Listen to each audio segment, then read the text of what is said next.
Welcome to the campfire. I'm glad you found your way.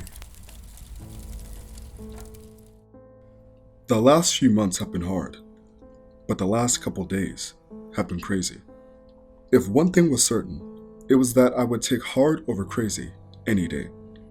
I sat down on the couch, putting my smashed phone on the coffee table in front of me as I ran my hand through my gel-stiffened hair. There was too much going on, and if I wanted to unravel it, I needed to get organized. I shot up off the couch and grabbed a pen and envelope from the counter.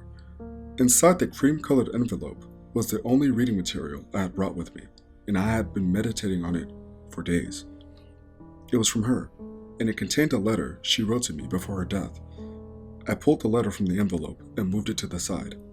I didn't want any of the ink to bleed through and ruin it. I brought the pen to the envelope and began to write.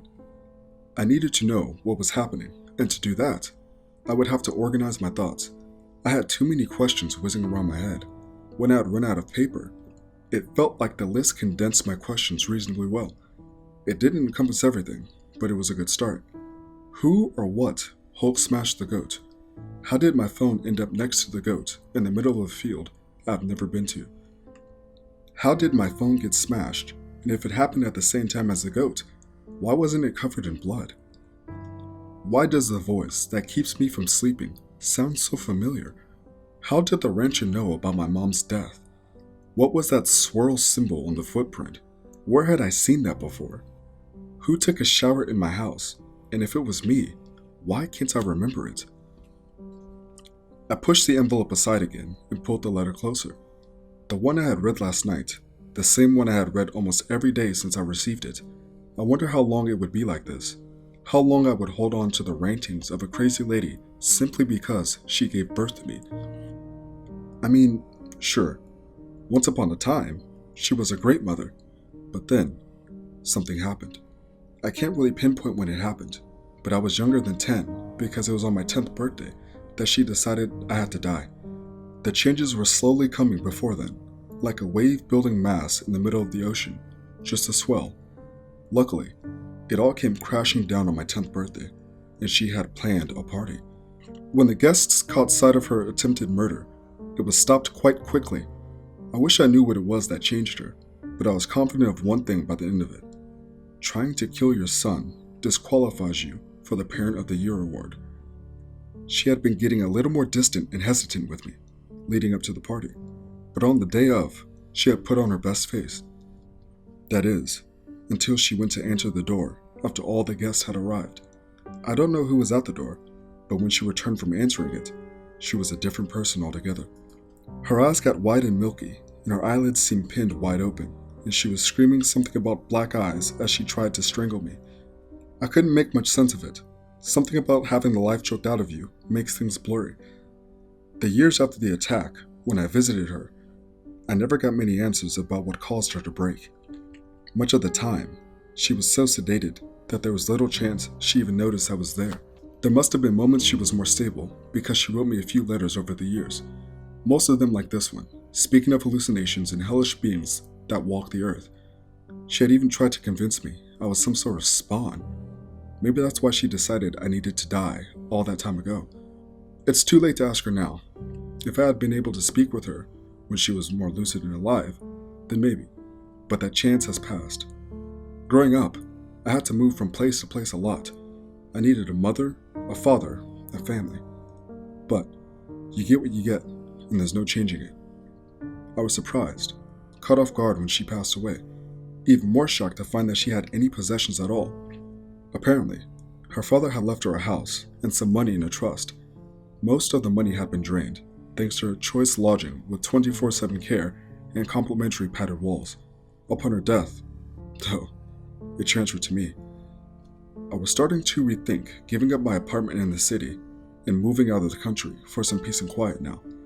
Nothing so crazy ever happened to me when I lived in the city. I pulled out my phone and tried turning it on again, but no life came to the screen. I needed a plan. I needed a way to figure this all out. My phone. That was the most important thing right now. I stood and grabbed my keys, heading out the door. I got in my car and started driving. Driving always helped clear my head. And if I was going to find anyone to fix my phone, it wouldn't be out in the sticks. A bit of a drive later, I came to the local grocery store and began driving around the shopping center, looking for a place that might be able to repair my phone. There was a computer shop, so I parked out in front and walked in. The shop was nicely lit, but the carpet was dark green and the counter was littered with computer circuit boards and cases. I came to the counter and dropped my hand on the bell twice, letting the chime ring out. A graying man came from the back, working at a cubicle. "Hello, my friend." The man greeted me with a smile as I approached the counter. "Hey, do you guys fix phones?" "Yes, of course. We can fix anything," he replied with a self-assured tilt of his head. "Let me see it." He patted the counter. I pulled out my phone and placed it on the counter in front of the man. He poked at it, then turned it over, presumably looking for a model number. "Yes, it is still a nice phone. You should fix it. It would cost $200. I lowered my head. It was more than I was hoping to spend, but I needed it bad, so I agreed. "How long? When can I pick it up?" "Let me check," he said as he walked to the computer terminal at the edge of the counter. A handful of clicks and a smattering on the keyboard later, he walked back over. "Good news. 3 days." 3 days? I couldn't imagine waiting that long. "Yes, I can get the parts in 3 days. Then, it will only take about an hour to replace the digitizer and LCD. I'll need a deposit. Then you can..." "No, I'm sorry," I interrupted. "I need this fixed today. Do you know of any of the shops that might have the parts in stock?" "Oh, yes. There is a phone repair shop on Harper. They might have it," he said, losing his jovial tone and walking back to the cubicles to continue his work. "Thank you," I yelled back as I left. Harper was only a few minutes away, and as I turned onto the street, I instantly saw the shop. It had paintings of cell phones and other window art in their large glass panels. To my relief, they had also scrawled "Same-day repair" as one of their advertisements next to a painting of a giant broken cell phone. I went in. The shop was orderly, and as soon as I came to the counter, a Chinese man in a face mask walked up, wiping his hands on a rag before lowering his mask onto his chin. "Hello," the man said, chin raised and eyebrows furrowed. "Hey, how long would it take to fix this?" I asked, putting my phone on the counter in front of him. The man looked down at the phone, then picked it up and examined it closely. 45 minutes, $180, he said, putting the phone back down on the counter, watching me for a response. "Oh, that'd be great. Card or cash?" the man asked. "Oh, yeah," I said, pulling my wallet out and handing him a card. He ran the card and gave me a receipt, asking me to come back in 45 minutes. I sat in the car and rested my eyes, flipping on the radio. It was strange. I felt energized just a few hours earlier, but now it seemed to be fading. I relaxed as tingles ran down my spine. The music on the radio was luring me into a blissful ignorance. My eyes closed, but as full blackness began to descend upon me, it came back. "Johnathan. Johnathan." The voice seemed less frightful now, younger even. I ignored it, trying to let sleep take me if only to defy this thing that was trying to control my life. The voice still seemed familiar, though I still couldn't place where I'd heard it before. It sounded like a woman. Or was it younger? A girl? I tried to let the voice calm me, but the voice still kept me from sleeping. I didn't understand it. "What do you want?" I yelled as I opened my eyes. But the car was gone. I wasn't in the car. I was standing in the country house, in the living room. Though it wasn't as I knew it now. The furniture was older, and newspapers lay on the table. I still heard the voice. It was calling me, still, by my name. Johnathan. As I followed the sound of the voice to the bedroom, it began to sound younger and younger. Inside the room, I found a little girl with blonde hair playing with a dollhouse. She couldn't have been more than 5 years old. That's right, and I'm going to call him Johnathan. "Hello?" I asked as I stepped in, but she didn't even notice me. I agreed, and that's what I'll do. I already made my mark. I just need to put it back now, she said with a confidence that only a small child can pull off. She pulled a paper from under the dollhouse. I couldn't make out what it said, but it didn't have many words on it. At the bottom was a scribble, that I thought might be the approximation of a signature. The little girl pulled a small panel away from the wall and stuffed the paper inside it, pushing the board back. Yes, Johnathan will be yours and mine, and he will be so handsome, she giggled. Yours and mine? I asked, shaking my head. Then a high-pitched hiss exploded through my brain, and I fell to my knees, covering my ears with my hands, blinking hard against the pain, screaming. Hello? A voice rang out as a rapping sounded in 3 successive strikes. The screech subsided, and I opened my eyes. A motherly woman stood at my car window, looking in, concern painted across her features. Are you alright? Do you need me to call someone for you? I took a deep breath, checking the clock on the dash. It had been nearly an hour already. I cracked the door, shaking my head. No thanks. I'll be alright. Alright, if you're sure, hon, she added as she walked away, still eyeing me with a suspicious gaze. The little girl. Was that my mom? Is it her voice that's been talking to me?